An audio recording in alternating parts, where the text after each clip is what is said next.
Ya, baik, Bapak Ibu semuanya peserta webinar.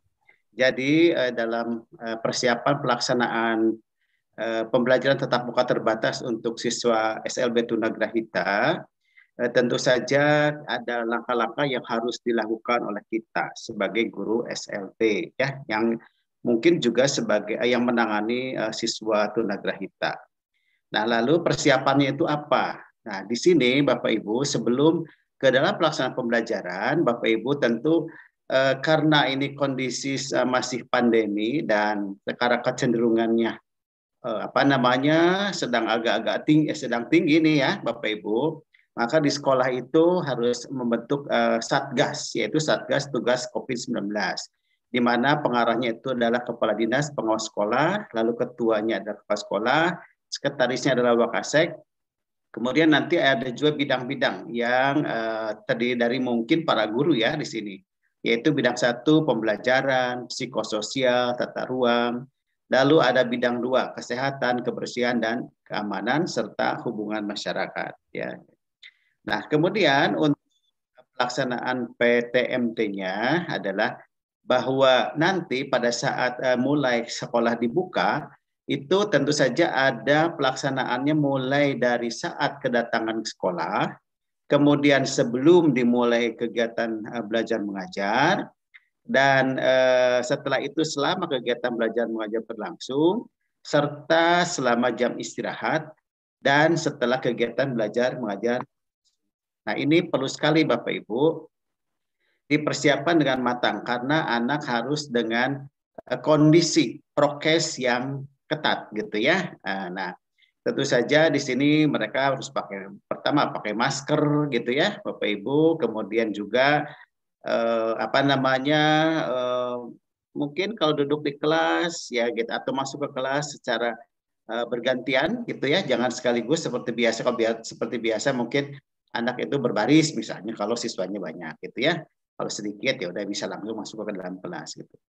Kemudian sebelum dimulai kegiatan belajar mengajar, tentu saja di sini juga ibu bapak guru dalam kelas harus mengingatkan aturan pembelajaran saat di masa pandemi ini begitu ya.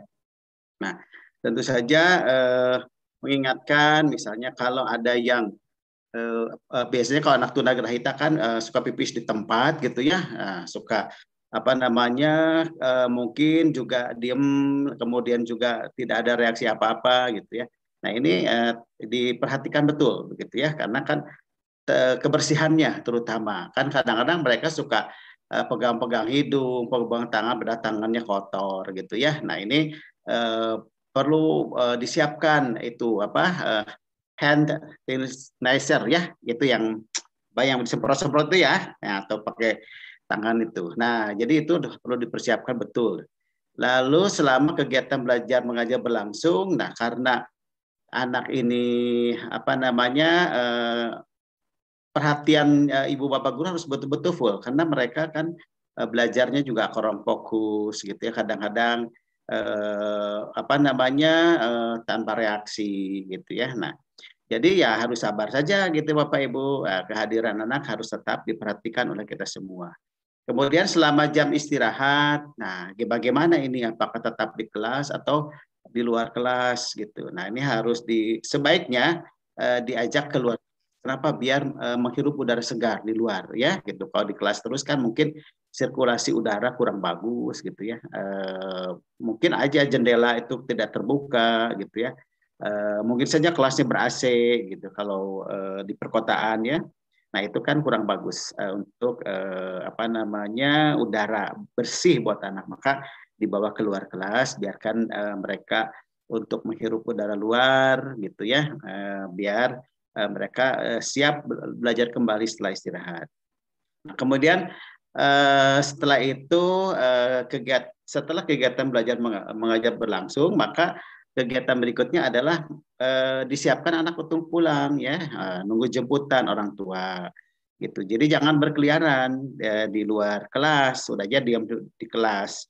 Karena apa ya kondisi begini sedang masih pandemi, jadi kalau keluar kelas mungkin aja anak kan ketemu siapa, lalu berhubungan dengan siapa, itu kan menimbulkan resiko yang tidak diharapkan oleh ibu bapak guru ya gitu. Nah, kemudian Bapak Ibu untuk apa namanya kita lihat dulu bahwa karakter daripada tunagrahita itu ya, Bapak saya ingatkan gitu ya. Mungkin Ibu Bapak guru SLB sudah tahu gitu ya, tetapi mungkin saja apa namanya ada yang tidak ngajar tunagrahita. Ini saya mengingatkan gitu ya.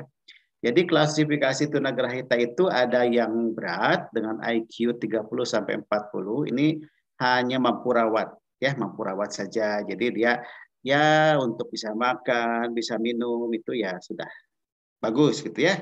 Kemudian sedang, kemudian IQ-nya 52 sampai 55. Nah, ini mampu latih. Nah, bisa belajar ini, bisa belajar, bisa dilatih keterampilan-keterampilan sederhana ya.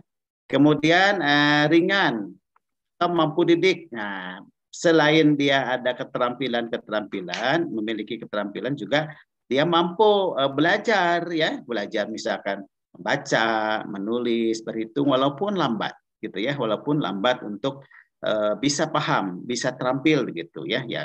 Ya kita usahakan saja semaksimal mungkin dengan usaha kita ya, apalagi dengan masa pandemi begini ya, Bapak Ibu tentu ya banyak faktor yang kurang mendukung ya proses pembelajaran mengajar tatap muka berlangsung. Kemudian kita fokuskan ke dalam tunagrahita sedang ya Bapak Ibu. Nah di sini bahwa tunagrahita sedang itu diharapkan memiliki kompetensi setelah belajar itu adalah mampu menjalin hubungan, mampu menguasai keterampilan hidup sehari-hari ya, bagaimana misalkan anak bisa mandi, kemudian bisa memakai baju, bisa makan gitu. Nah, kemudian mampu menguasai bahasa sederhana, bisa menyebutkan satu kata, dua kata gitu ya. Nah, kemudian misalkan keinginannya, mungkin karena dia lapar, maka dia sebut makan gitu ya. Dia haus, mau sebut minum ya gitu. Jadi merangkai kata pun masih belum begitu bagus ya untuk anak-anak tunagrahita sedang. Kemudian memerlukan waktu lebih untuk menguasai sebuah keterampilan. Jelas ya, jadi karena keterbatasan IQ harus diulang-ulang. Sekarang dia misalkan dilatih untuk keterampilan membuat karya, misalkan karya dari kertas ya, misalkan kapal-kapalan, bunga-bungaan misalnya seperti itu. Nah, ini tidak satu kali langsung bisa, harus perlu berhari-hari begitu. Nanti setelah bisa, kemudian beberapa waktu lagi lupa lagi gitu ya. Nah, memang beginilah ya karakter dari tunagrahita. Kemudian mampu melakukan aktivitas yang melibatkan motorik ya. Jadi aktivitas misalkan olahraga ringan ya bisa dilakukan, olahraga ringan. Kemudian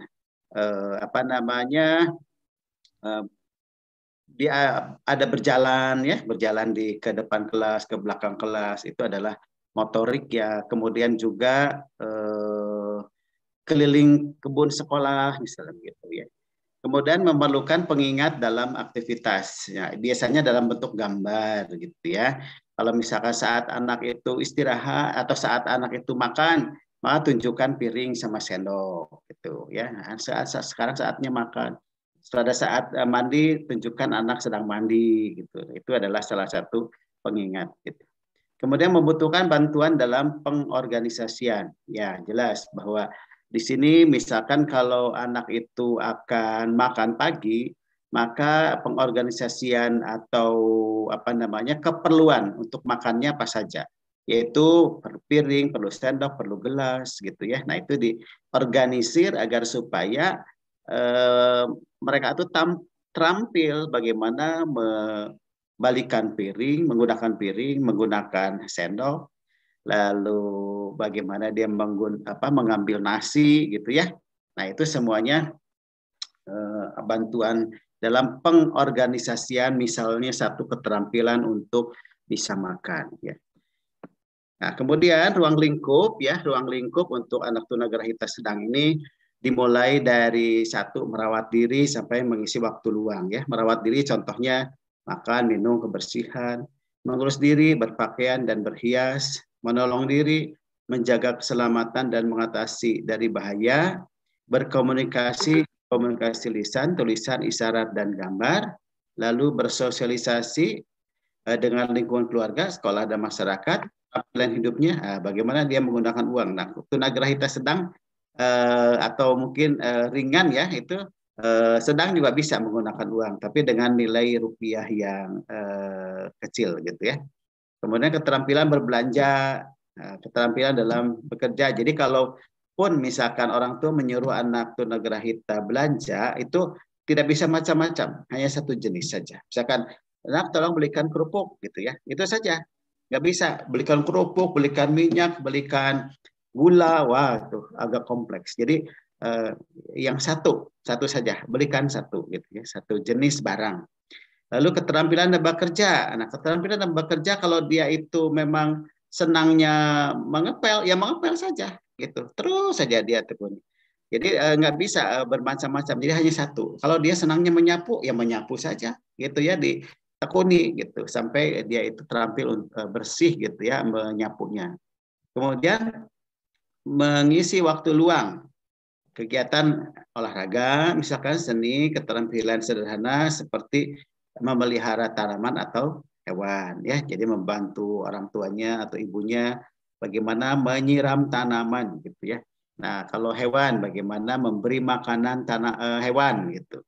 Nah, itu satu dalam kegiatan mengisi waktu luang buat anak tunagrahita. Nah, lalu apakah perlu juga keterampilan hidup anak tunagrahita? Jelas perlu sekali karena dia juga kan tidak boleh atau jangan sampai merepotkan orang tua beserta orang-orang yang ada di dekatnya ya.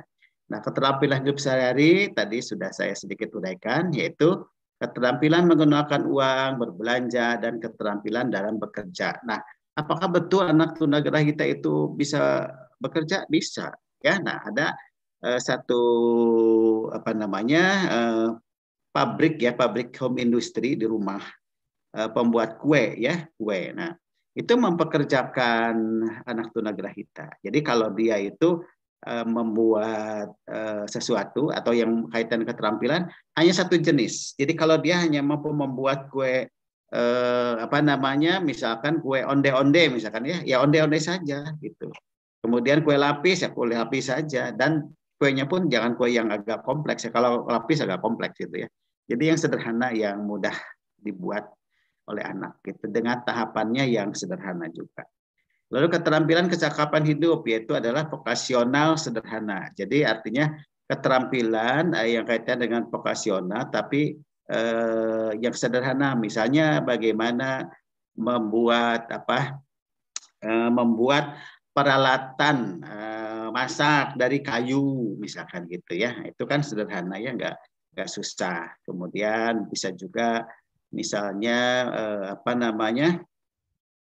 bagaimana dia memiliki keterampilan untuk menggunakan benang misalkan untuk menjahit, bisa saja itu ya, itu adalah vokasional sederhana. Nah, tapi jahitnya bukan mesin jahit ya, menjahit dengan pakai jarum ya gitu. Nah, kemudian berikutnya adalah faktor yang mempengaruhi belajar anak tunagrahita. Ini bisa dilihat dari individu, pekerjaan, dan lingkungan ya. Jadi di sini kalau individu itu lihat dari motivasi dan presensinya. Anak tunagrahita kan lamban belajar dan di raut wajahnya itu pasrah gitu ya Bapak Ibu. Nah, jadi kadang-kadang mereka itu perlu ada motivasi gaya belajar. Lah siapa? Ya gurunya, ya orang tuanya, ya saudara-saudaranya gitu ya.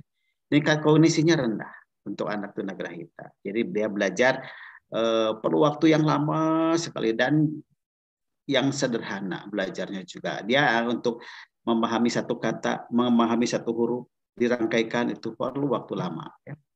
Lalu gaya belajarnya ya kadang semangat, kadang enggak gitu ya, tunagrahita itu.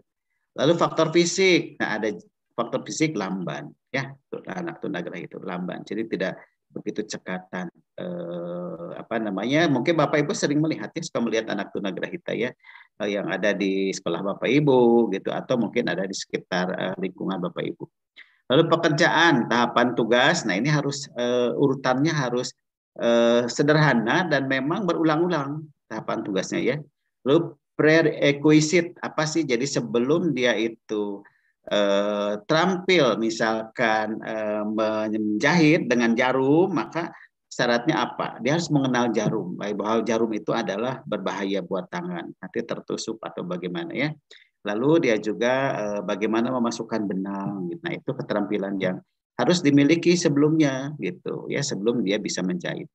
Lalu tingkat pencapaian berapa persen dalam menjahit, misalkan dalam menjahit satu sapu tangan gitu ya. Nah, berapa? Bagus nggak? Rapi nggak tuh jahitannya? Atau misalkan apakah ya tidak begitu bagus, paling sekitar kalau dengan angka itu yang mungkin nilainya 60 lah gitu ya. Nah, ya kita harus mau nerima. Kenapa? Karena kan apa namanya kita sudah mengetahui karakteristik daripada anak tunagrahita. Ya sedikit pun hasil belajar pencapaian yang dimiliki anak tunagrahita itulah hasilnya. Jadi jangan berkecil hati Bapak Ibu guru dalam menangani anak tunagrahita ya. Kemudian lingkungan itu perlu alat bantu ya, perlu alat bantu untuk belajar anak ya. Misalkan kursi meja yang bagus atau kursi meja, kalau tidak ada itu di sekolah tidak ada kursi meja, bisa pakai tikar gitu ya belajarnya. Disesuaikan saja dengan kondisi yang ada. Lalu adaptasi lingkungan.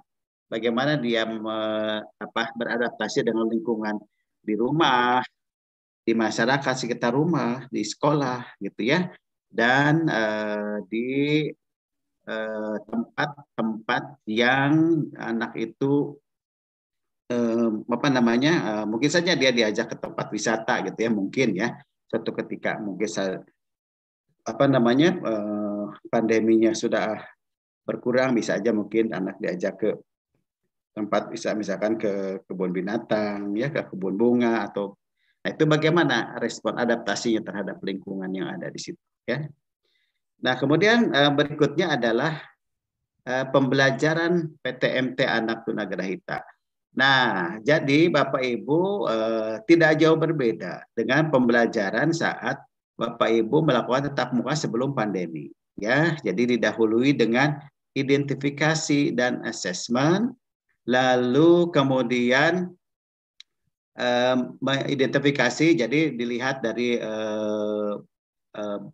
sampai sejauh mana anak misalkan bisa menggunakan baju, sampai sejauh mana anak bisa mengenal guru ya gitu. Nah itu dilihat dari identifikasi assessment. Lalu setelah kita mengetahui profil atau potret kemampuan anak, maka kita menyusun PPI atau RPP yang sesuai dengan hasil assessment. Lalu kemudian melakukan proses pembelajaran ya. Proses pembelajaran ya materinya apa tentu saja ya, atau keterampilannya apa yang akan diberikan kepada anak gitu ya, sesuai dengan PPI-nya. Lalu evaluasi pembelajaran, nah evaluasi pembelajaran bisa dilihat dari prosesnya, bisa dilihat dari hasil belajarnya gitu ya, bisa juga dilihat dari portofolionya, bagaimana anak itu menguasai keterampilan membuat kue gitu ya, keterampilan menyapu. Nah itu ibu bapak guru bisa melihat, dituliskan gitu ya, dituliskan keterampilan-keterampilan berdasarkan pengamatan ibu bapak guru, dan itu sebagai hasil dari proses pembelajaran yang nanti akan dituliskan di dalam portofolio. Kemudian pembelajaran berikutnya adalah pembelajaran PTMT anak tunagrahita. Nah, ini Bapak Ibu, slide berikutnya tolong ya. Itu Bapak Ibu bahwa dalam memanage pembelajaran anak tunagrahita, tentu yang pertama perlu kita tetapkan adalah manajemen waktu.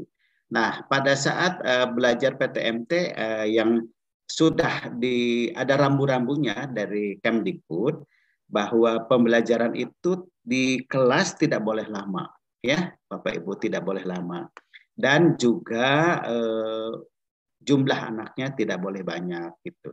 Nah kebetulan kalau anak-anak yang belajar di SLB kan biasanya sedikit ya, misalkan paling juga 5 orang gitu ya, itu sudah memenuhi pembelajarannya terbatas itu ya, tatap muka terbatas.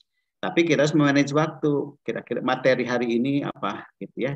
Disesuaikan kurikulum gitu. Materi hari ini apa.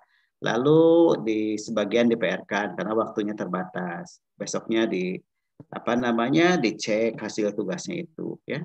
Kemudian persiapan teknologi yang dibutuhkan ya artinya begini dimungkinkan suatu saat anak itu tiba-tiba misalnya karena kondisi pandemi yang cenderung naik maka anak-anak tentu akan dihentikan pembelajaran tatap mukanya yaitu dengan menggunakan kembali lagi dengan tatap maya dengan HP video call ya seperti itu. Nah itu harus disiapkan juga gitu ya Bapak Ibu untuk mengantisipasi kalau pandemi ini belum reda atau mungkin juga untuk mencegah interaksi terlalu banyak di kelas maka diperlukan ada tatap maya. Jadi tidak tiap hari anak masuk ke sekolah. Hari ini masuk berapa orang. Sisanya tetap maya. Jadi pakai blended ya gitu atau hibrid belajarnya hibrid gitu dicampur antara tetap muka dengan menggunakan tatap maya. Belajar dengan optimal. Nah, jadi kalau anak tunagrahita optimalnya itu sesuaikan dengan hasil identifikasi dan asesmen gitu. Jadi jangan sampai keluar dari itu karena kan ada batas-batasnya.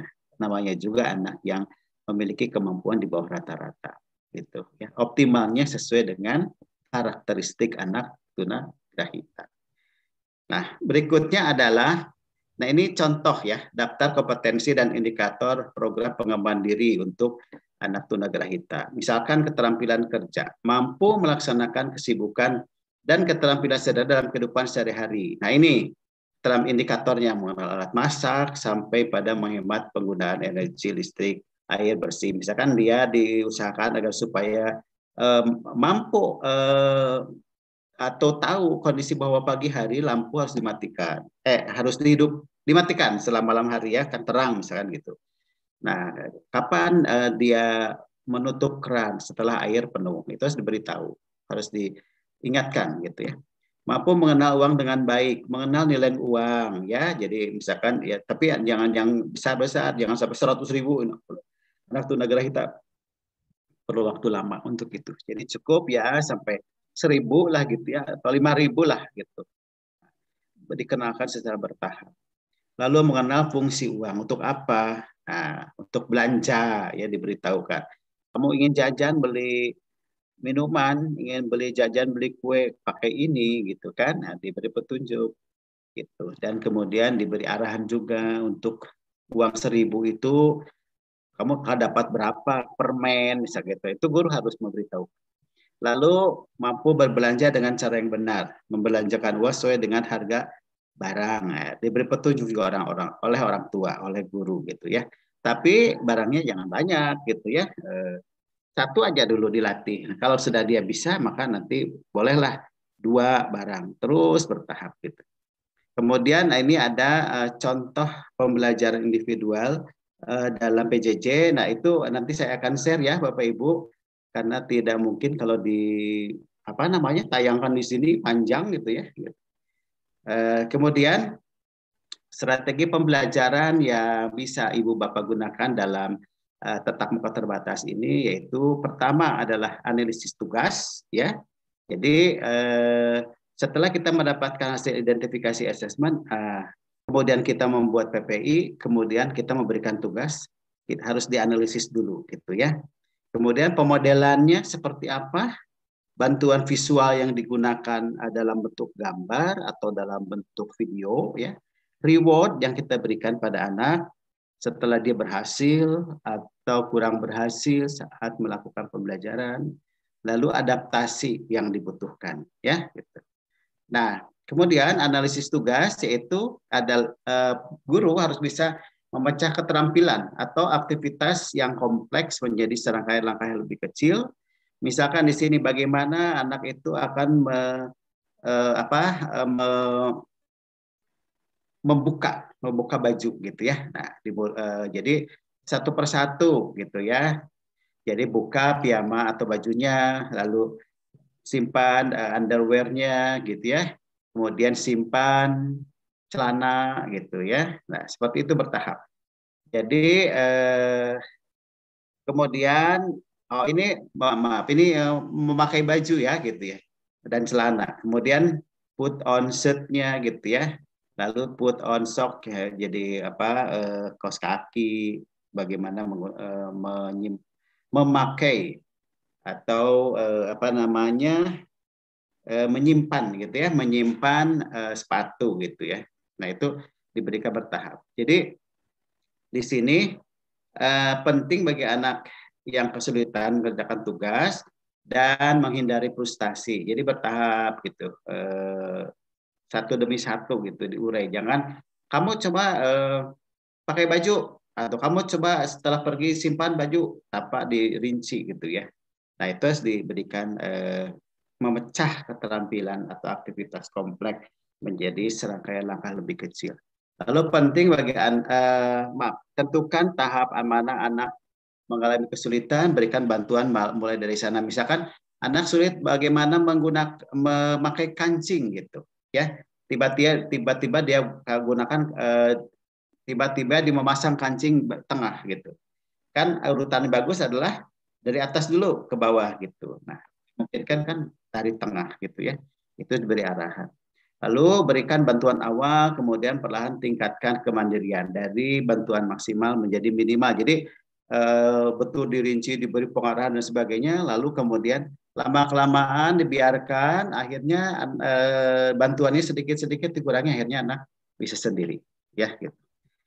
Kemudian pemodelan, beberapa anak akan lebih mudah belajar melalui pengamatan dan imitasi. Jadi pengamatan yang dilakukan oleh orang tuanya, misalkan di sini nih, orang tuanya memberi contoh bagaimana mengancingkan baju, ya secara langsung anak juga melakukan itu.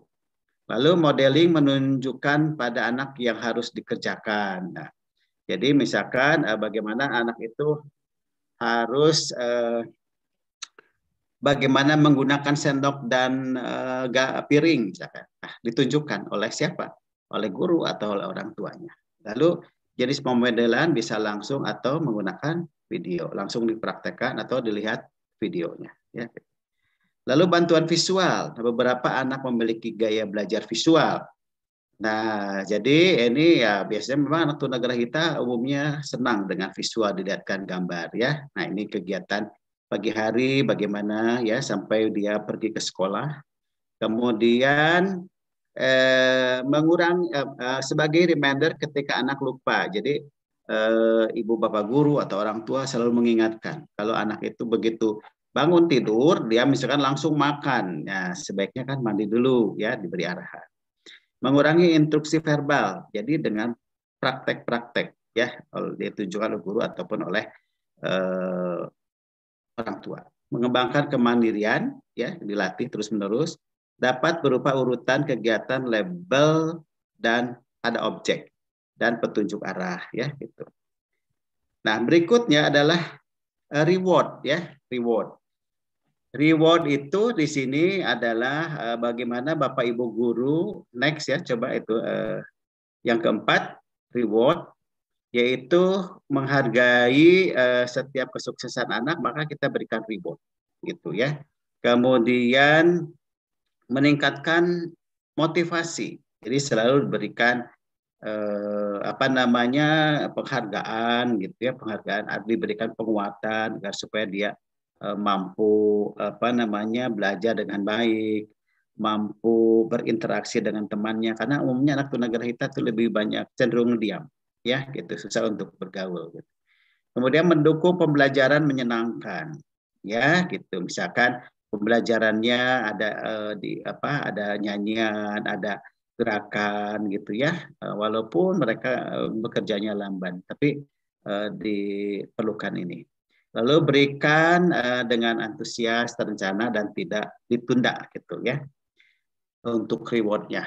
Nah, untuk reward bisa berupa verbal yaitu pujian, respon positif penguatan, lalu yang non verbalnya bisa mimik, mimik riang Bapak Ibu guru, mimik cerah dari Ibu Bapak guru ya, memberikan perhatian ya, lalu sentuhan, gestur, gerak badan Bapak Ibu, gambar atau benda, lalu kegiatan yang disukai oleh anak. Nah, karena misalnya anak tunagrahita itu senangnya pada robot-robotan, pada apa namanya kendaraan-kendaraan ini ya miniatur gitu ya, dari plastik apa ya itu, maka dia eh, apa namanya diberi penghargaan yang dia sukai. Nah ini kalau misalkan kamu berhasil membaca satu huruf ya, nanti kamu akan diberikan hadiah mobil-mobilan walaupun berupa gambar misalkan gitu ya. Nah itu memberikan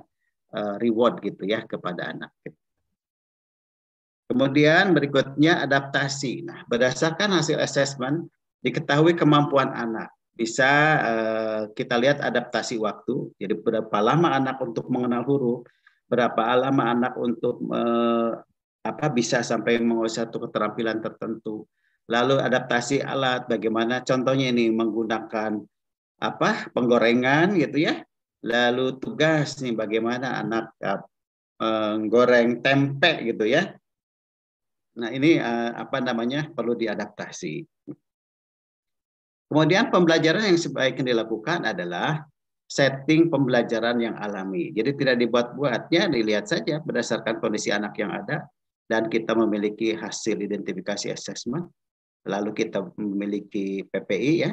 Kemudian learning by doing, jadi melakukan gitu. Nah, kalau misalkan ibu bapak ingin membelajarkan anak mengenal huruf, maka ibu bapak bawa kartu-kartu huruf ya gitu. Jadi itu sedikit-sedikit dikenalkan terus secara tiap hari gitu. Nanti akan mengenal huruf A itu seperti apa, huruf B seperti apa, gitu ya. Kemudian perhatikan apakah anak sudah siap matang untuk menerima latihan, ya. Nah, bagaimana misalnya dia menerima latihan membuat kue, bagaimana dia latihan menyapu, mengepel, gitu, ya.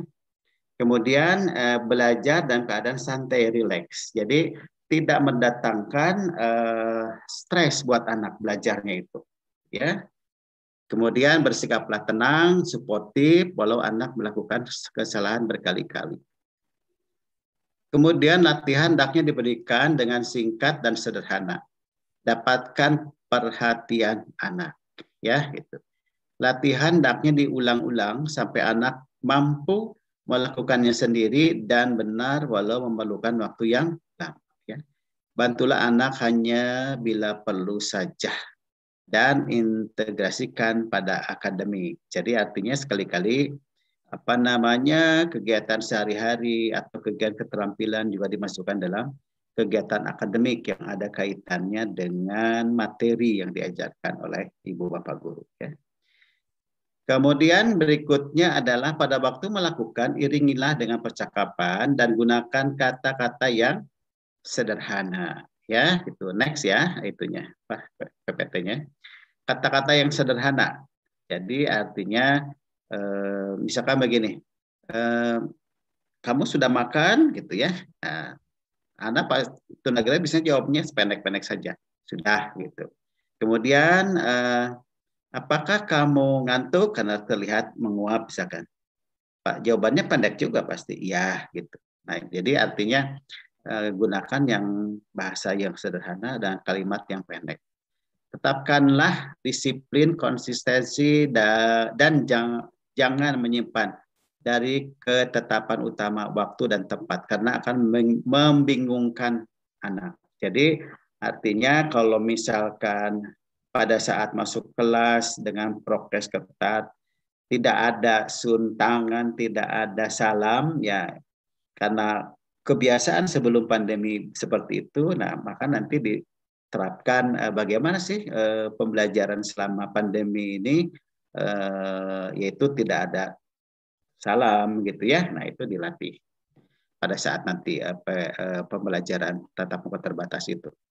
Bila tidak tampak kemajuan pada anak, walau latihan sudah lama, hentikan latihan agar anak tidak frustasi. Jadi kalau ibu bapak memberikan pembelajaran keterampilan menjahit misalkan. Nah, tapi anak tidak rapi, tidak bisa masukkan benang ke dalam jarum dan merasa gagal terus, ya udah nggak usah diberikan keterampilan itu karena tidak mampu, anaknya tidak akan bisa ya. Gitu. Kemudian refleksi, jadi ganti nanti ya keterampilan yang lain. Refleksi, jika metode latihan tetap tidak berhasil setelah latihan cukup lama, analisalah persoalan dengan cermat. Nah, jadi apa sih yang menyebabkan anak itu tidak bisa memasukkan benang ke dalam jarum gitu ya? Apa sih yang membuat anak itu pada saat menjahit jahitannya tidak lurus gitu ya? Nah, itu dianalisa oleh Bapak Ibu Pak Guru. Lalu, nah ini adalah contoh-contoh pembelajaran nanti pada saat tatap muka terbatas pun disahkan untuk belajar jarak jauh. Kenapa? Karena waktunya tidak cukup, gitu ya. Misalkan satu hari hanya 2 jam di kelas, di sekolah. Nah, lalu tentu saja kan kompetensi yang dipenuhi oleh anak itu kan banyak, ya. Sisanya dibawa ke rumah, dipraktekkan di rumah. Misalkan ini, praktek berpakaian, melipat pakaian dan menebalkan tulisan ini baju saya gitu. Nah, ini praktek ya. Lalu menulis ini baju saya gitu ya. Nah, coba next itu apa namanya? Ada praktek PJJ. Ibu Bapak terlihat ya, ada praktek PJJ di apa namanya? Di slide yang ini ya gitu. Nah, ini contohnya adalah siswa SLB Tunagrahita namanya Razan gitu ya. Ini adalah siswa SLB Negeri 3 Jakarta ya gitu. Nah, ini bagaimana dia melipat baju, menggunakan baju gitu ya. Ini keterampilan ini kan perlu diajar di sekolah tapi kan tidak cukup waktunya, maka dibawa ke rumah gitu ya. Nah, kemudian Bapak Ibu berikutnya adalah keterampilan lain ya yang bisa dipraktekkan anak, keterampilan lain, yaitu praktek berdoa sebelum makan dan minum dan mencuci alat makan. Nah, gini ya Bapak Ibu. Ini anak tunagrahita juga namanya Wilbert ya gitu. Nah, ini sebelum makan dia berdoa dulu. Nah, ini perlu dilatih ya. Kemudian bagaimana dia makan, bagaimana dia setelah makan harus bisa mencuci sendiri gitu. Ini semuanya dilatih di rumah ya. Kalau di sekolah ya perlu waktu lama ya gitu. Jadi di PJJ-kan lah gitu ya keterampilan-keterampilan ini. Kemudian ini juga praktek menyisir rambut untuk kerapihan ya, dilatihkan oleh orang tuanya gitu bertahap.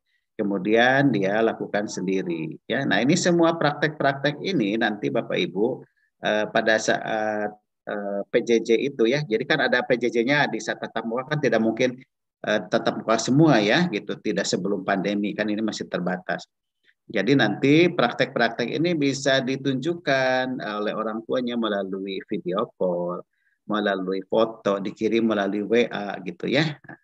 Nah, tentu saja nanti Ibu Bapak Guru akan melihat itu hasilnya seperti apa.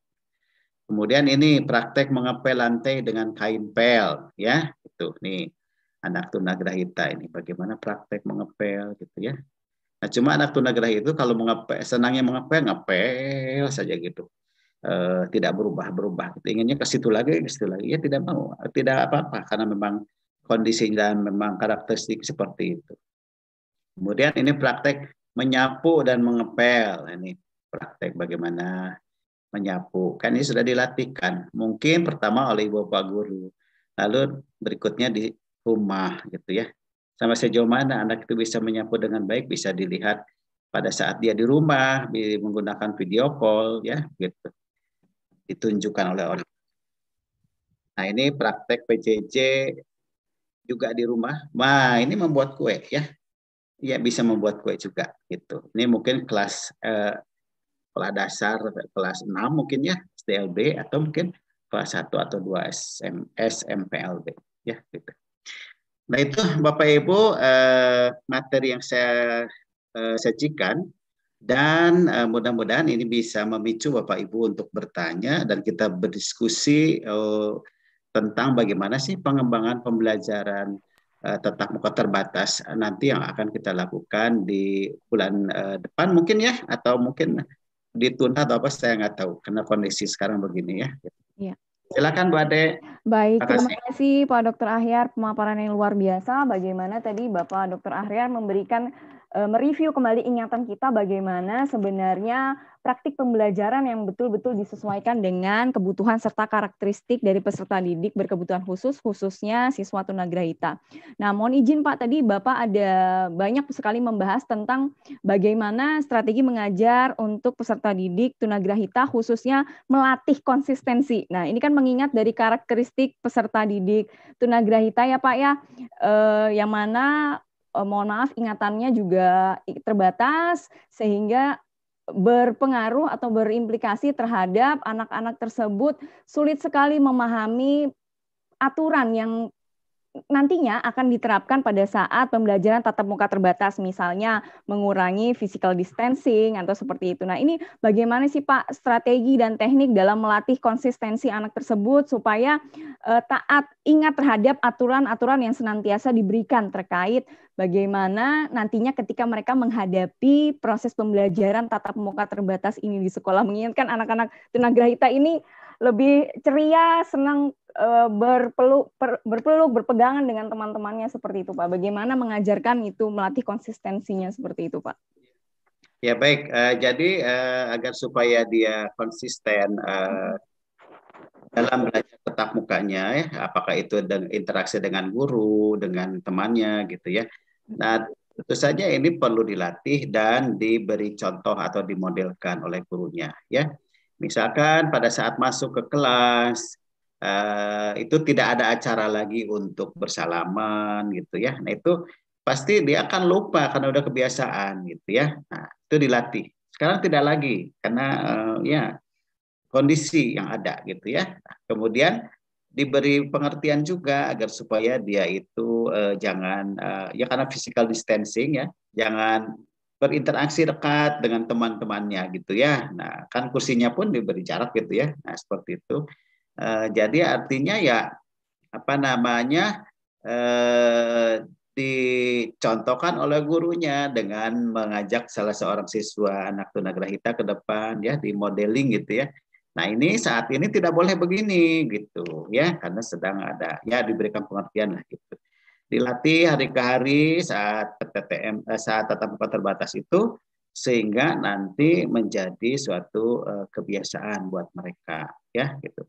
Pada tahap awal dimungkinkan mereka masih terbiasa dengan kebiasaan lama, tetapi dari hari ke hari, dari waktu ke waktu dilatih terus gitu ya, melalui praktek atau pemodelan sehingga nanti akan menjadi hal yang biasa gitu ya pada saat belajar tatap muka.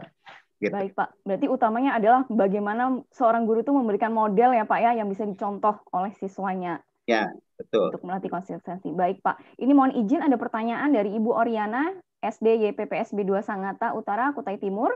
Assalamualaikum warahmatullahi wabarakatuh. Bapak, mohon izin bertanya, apakah dalam pemberian materi sesuai kurikulum, apakah ditentukan mana materi yang lebih butuh terlebih dahulu diberikan atau berjalan sesuai dengan buku atau kurikulum, terkait dengan waktu ketika PTMT waktunya terbatas. Terima kasih Pak. Ya, nah, tentu saja Bapak Ibu karena waktunya terbatas, tidak semua materi yang ada di kurikulum diberikan, gitu ya. Nah, lalu kapan sisanya? Ya, dibawa ke rumah. Materi yang belum selesai dibawa ke rumah, gitu ya. Jadi pada saat belajar di kelas itu kita ambil adalah materi-materi esensial yang penting buat anak tunagrahita yang ada di kurikulum, yang esensialnya, gitu ya. Nah, tentu ibu bapak guru memiliki pegangan atau memiliki catatan materi-materi yang esensial itu apa saja buat anak tunagrahita. Misalkan untuk anak tunagrahita kelas 4 SDLB ya, dia harus sudah mulai bisa merangkai satu kata misalkan ya. Nah, maka ibu bapak guru melatihkan bagaimana merangkaikan kata itu, lalu diberi latihannya. Nah, kemudian diberikan latihan untuk di rumah yang perlu bantuan dari orang tuanya, gitu ya. Besoknya dicek lagi, gitu. Terus dari waktu ke waktu ya. Jadi artinya tidak full bahwa belajar untuk membaca, merangkaikan satu kata dari huruf-huruf itu secara full diberikan pembelajarannya, diberikan latihannya, lalu hasilnya seperti apa, lalu dicek. Tapi apa namanya pada pembelajaran tatap mukanya diantarkan lalu diberikan latihannya. Nah, lalu untuk praktek pemahaman lebih jauhnya ya dibawa ke rumah gitu ya. Kalau Ya, misalnya terbatas bisa nanti pakai video call ya gitu kan oke. gampang. Iya. Baik, ini ya baik, terima kasih Pak. Ini masih berkaitan dengan menentukan materi esensial. Nah, ini tentunya kan harus disesuaikan ya Pak ya dengan hasil asesmen kita.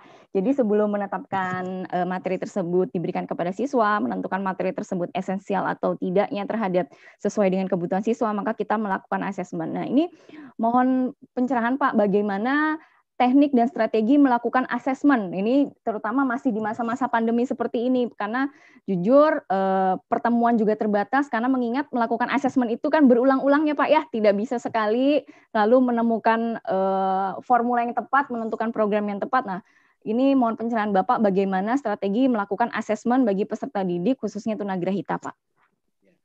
Nah, dalam melakukan asesmen ya memang untuk khususnya tunagrahita itu perlu adanya berulang-ulang. Jadi Ya. artinya asesmennya tidak cukup satu kali. Nah, Ibu Bapak guru bisa melakukan asesmen dengan cara hibrid. Artinya Ibu Bapak menggunakan asesmen secara tatap muka begini langsung kepada anak. Lalu anak diberikan tugas untuk dikerjakan di rumah gitu ya. Lalu kemudian gunakanlah video call atau apa, ibu bapak bisa melihat apa tugas yang diberikan oleh ibu bapak guru itu bagus nggak gitu, apa sesuai nggak dengan yang diharapkan. Nah itu salah satu juga bentuk assessment yang secara jarak jauh ya gitu dengan menggunakan video call. Dan ini ya dari waktu ke waktu gitu ya, tidak bisa satu kali saja. Tatap muka dari di assessment lalu keluarlah bahwa anak ini belum bisa mengenal huruf, tidak bisa begitu. Tapi harus berulang gitu ya. Iya, baik. Ini mohon izin lagi Pak, menyampaikan pertanyaan dari Ibu Sri Marmi, TK Teladan PPI Sragen. Mohon izin bertanya Bapak, bagaimana cara kita menghadapi anak didik yang ketika disuruh untuk mengancingkan baju atau melepas baju sendiri itu tidak mau. Dan anak cenderung tantrum atau marah-marah. Anak tersebut tidak mau menggerakkan tangannya sendiri. Nah ini bagaimana Pak? Mohon diberikan pencerahan. Tahap awal tentu saja anak itu harus diberi kepercayaan. Ya harus ditumbuhkan kepercayaannya kepada siapa? Kepada gurunya, ya. Itu percaya bahwa ibu guru A atau ibu guru yang ada di kelasnya itu bisa membantu gitu ya dengan sepenuh hati untuk mengajarkan keterampilan membuka baju atau mengancingkan baju gitu ya. Nah, pada saat marah-marah, pada saat tantrum biarkan. Ya, jangan dipaksa untuk belajar bagaimana mengkancingkan baju. Kenapa? Hasilnya tidak akan optimal, gitu ya. Dilihat kondisinya. Jadi saat anak itu dalam kondisi yang rileks ya, dalam kondisi apa namanya tidak tantrum gitu ya, maka saat itulah kita apa namanya memberikan latihan bagaimana menggunakan kancing, bagaimana memakai baju gitu ya. Seperti itu yang biasanya dilakukan oleh para guru ESLB yang khusus menangani anak tunagrahita ya gitu. Ya. Lihat kondisi ya. Gitu. Baik, jadi menumbuhkan kepercayaan ya Pak ya. Ya. Nah, apakah penting juga Pak membangun kolaborasi dengan orang tua? Jadi agar terjadi kesinambungan nih. Jadi guru di sekolah mengajarnya apa, orang tua juga ikut seperti itu. Bagaimana Pak membangun kolaborasi sebenarnya yang baik antara guru dan orang tua Pak? Ya, jelas orang tua itu harus memberikan support yang kuat kepada anaknya. Kenapa? Karena orang tidak cukup belajar satu keterampilan atau satu materi pembelajaran hanya diberikan oleh gurunya. Beda dengan anak-anak yang di sekolah umum, gitu ya. Nah, tidak bisa. Jadi kerjasamanya ini perlu erat sekali. Apa yang diajarkan di sekolah harus sama dengan gurunya ngajarin di sekolah. Orang tuanya harus mengajarkannya sama. Oleh karena itu, maka orang tua ya katakanlah agak wajib lah gitu ya untuk mengetahui bagaimana membelajarkan anak, misalkan menggunakan piring sendok gitu ya. Nah, itu kan biar sinkron gitu ya. Karena akan berbeda itu ya sudah IQ-nya rendah gitu ya.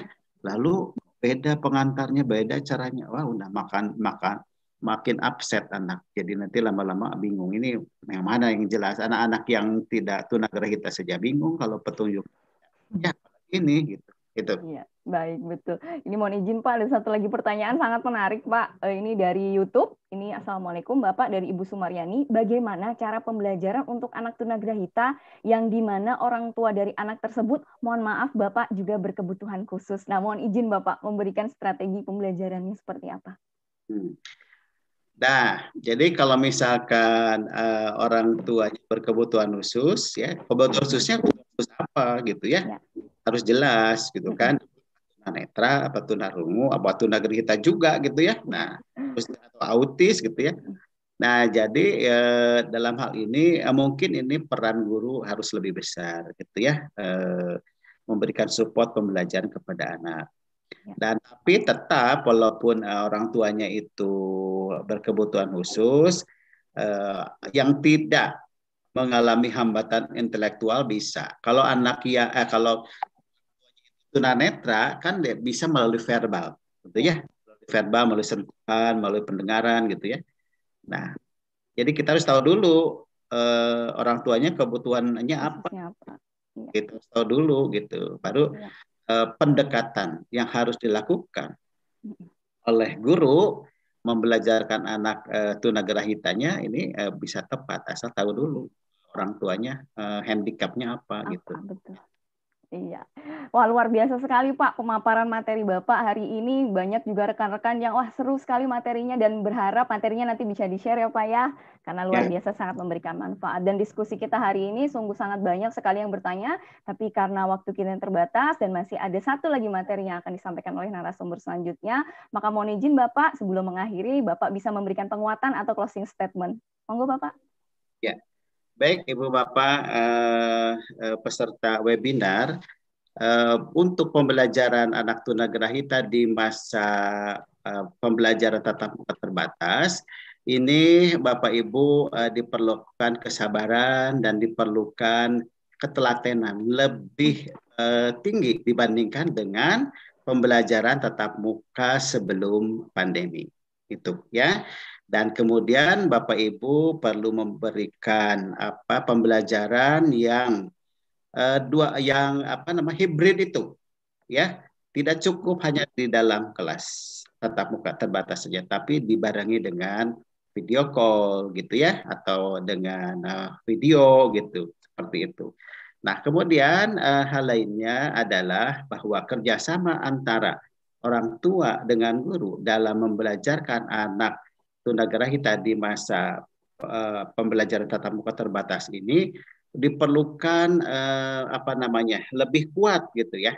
Kenapa? Ya karena di lain pihak anak harus belajar di sekolah tatap muka, di sisi lain anak juga harus dijaga kesehatannya gitu ya.